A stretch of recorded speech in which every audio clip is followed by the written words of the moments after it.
नमस्कार, मेरा नाम मोहम्मद फैसल है और आप देख रहे हैं P3 न्यूज झारखंड। कोरोना संकट ने वाकई में हमारी ज़िंदगी को बदल दिया है।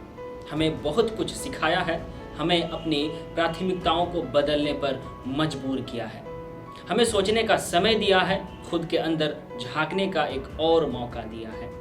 हमारी गलतियों का हमें एहसास कराया है, दुनिया को देखने का हमारा नज़रिया भी बदल गया है और सबसे अहम बात यह है कि इसने हमें इंसानियत का वो पाठ पढ़ाया है जिसे शायद हम भूल गए थे। हमने कोरोना संकट की वजह से हुए लॉकडाउन में मजदूरों का पलायन देखा, जिसमें मजदूर शहरों से निकलकर पैदल एक राज्य से दूसरे राज्य में अपने घर जा रहे थे। जिन शहरों को इन मजदूरों ने बड़ा किया, उन शहरों ने इन्हें कभी अपना समझा ही नहीं, ना ही वहाँ की सरकारों ने ही इन्हें कभी अपना समझा। इसका ना कोई घर था और ना ही सरकार और शहर की नज़रों में कोई वजूद था।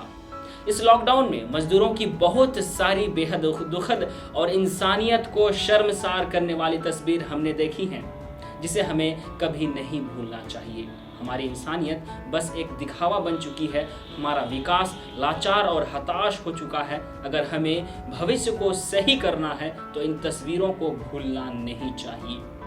आगे ऐसा ना हो, इसके लिए हमें प्रयास करना चाहिए। सरकार को इन मजदूरों के बारे में भी गंभीरता से सोचना चाहिए।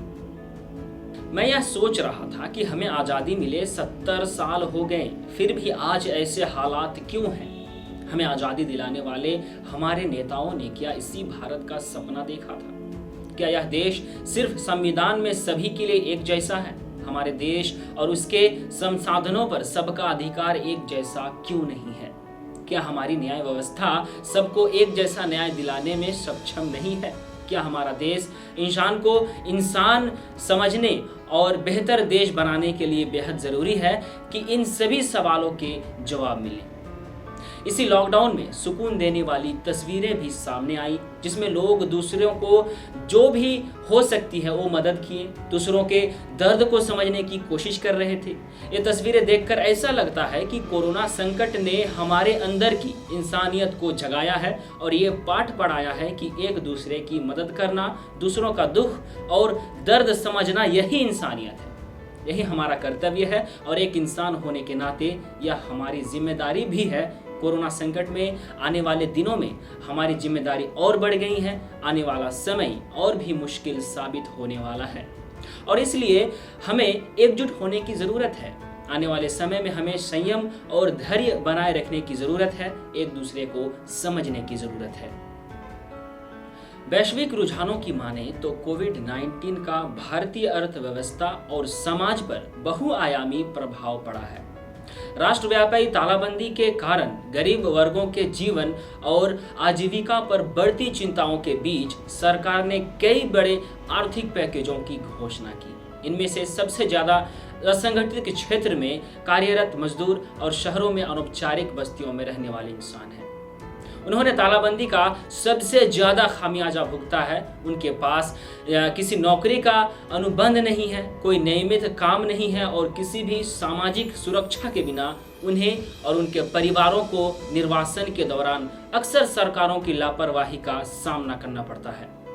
प्रवासी श्रमिकों के जीवन पर लॉकडाउन के प्रभाव को समझने के लिए प्रभाव एवं नीति अनुसंधान संस्थान यानी कि IMPRI के एक सर्वेक्षण से पता चला कि भारत के 50 से अधिक शहरों के 3121 लोगों में से लगभग 3/4 अनौपचारिक रोजगार में लगे हुए थे। यानी ये लोग दैनिक मजदूरी के कार्य, व्यापार व्यवसाय और अस्थायी श्रमिकों के रूप में बिना किसी सामाजिक सुरक्षा और लाभ के काम कर रहे थे। साथ ही यह भी पाया गया कि तालाबंदी के दौरान 10 में से 6 श्रमिकों को अपनी नौकरी से हाथ धोना पड़ा। आकस्मिक मजदूरों में से 74% ने अपनी नौकरी खो दी, जबकि 67% स्वनियोजित श्रमिक लॉकडाउन के कारण अपनी आर्थिक गतिविधियों को आगे नहीं बढ़ा सके। कामगार जिनके पास बिना किसी काम के अपने घरों के भीतर रहने के अलावा कोई दूसरा विकल्प नहीं था, वे ना तो वास्तविक रूप से सामाजिक भेद का अभ्यास कर सकते थे और ना ही वे इसे बर्दाश्त कर सकते थे। तालाबंदी के दौरान कमाने में असमर्थ 54% लोगों को उनके आवास के लिए किराए का भुगतान करने में भी दिक्कत हुई। नौकरियों की हानि का बच्चों की शिक्षा पर भी प्रभाव पड़ा, क्योंकि अधिकांश शहर निर्माता अपनी संतानों को सरकारी स्कूलों में भेजते हैं। ऐसे में एकाएक ऑनलाइन शिक्षण विधियों के नए तौर तरीके सीखने में शिक्षा डिजिटल तरीकों पर निर्भरता से शिक्षा सीखना या शिक्षा हासिल करना प्रवासी मजदूरों के बच्चों के लिए एक दूर का सपना बन गई है, क्योंकि उनके पास ऐसी शिक्षा तक पहुंचने के लिए कोई स्मार्टफोन नहीं है और ना ही कंप्यूटर है, या फिर उनके बारे में ना तो फिलहाल सोच भी नहीं सकते। इनमें से ज्यादातर लोग वापस अपने काम पर लौटना चाहते हैं और लगभग 3/4 लोगों ने कहा कि यदि संभव हो तो वे उसी नौकरी में शामिल होंगे जिसमें वे लॉकडाउन से पहले लगे हुए थे।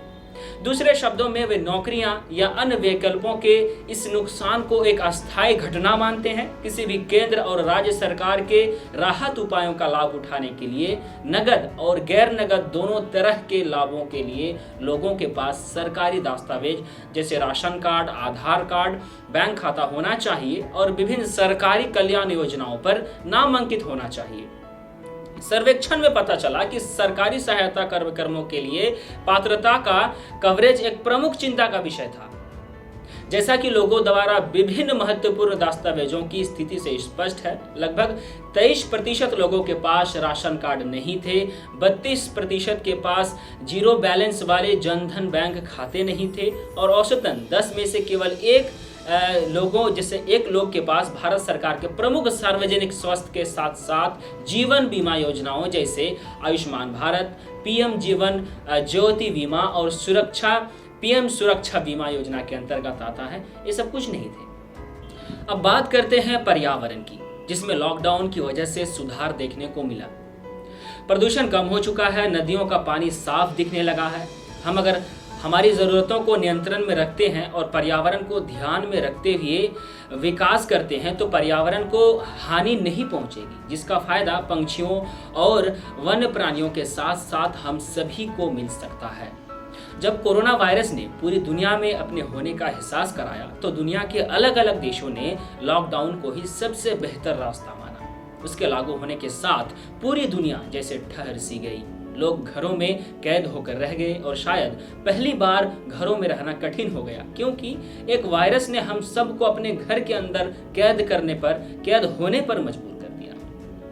खुद को बचाने के लिए हमारे पास इससे बेहतर रास्ता नहीं था और आज इस वायरस से लड़ने के लिए कोई वैक्सीन भी अब तक नहीं बना पाई है। लगभग 70 दिनों से ज्यादा घर में रहने के बाद हर व्यक्ति के अलग अलग अनुभव हो सकते हैं। किसी के सकारात्मक अनुभव तो किसी के नकारात्मक हो सकते हैं। हालांकि अब कुछ जगहों पर लोग घरों से बाहर निकलने लगे हैं, लेकिन हम सब के दिमाग से शायद यह लॉकडाउन निकलना या यूं कहें भुला पाना मुश्किल है। लोगों के बाहर ना जाने के कारण प्रकृति कितना खूबसूरत हो गई है, समुद्र का पानी कितना साफ हो गया है और नदियों में कहीं भी गंदगी नहीं नजर आ रही है। शायद प्रकृति ना हो तो हमारा वजूद ही खत्म हो जाए और इस वक्त शायद इस खूबसूरत प्रकृति का दुश्मन इंसान हो चुका है। हम सबको कुदरत के साथ मिलकर चलना है, तभी सुखद जीवन संभव है। अगर हम सबसे बड़े होने का अहम रखेंगे तो नेचर हम सबसे रूठ जाएगा।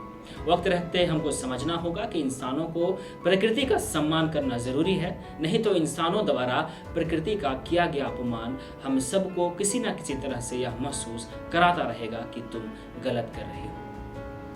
देश दुनिया के तमाम बड़े खबरों के लिए P3 न्यूज़ से जुड़े रहें और हमारा यह वीडियो देखने के लिए आप सभी दर्शकों का बहुत बहुत शुक्रिया।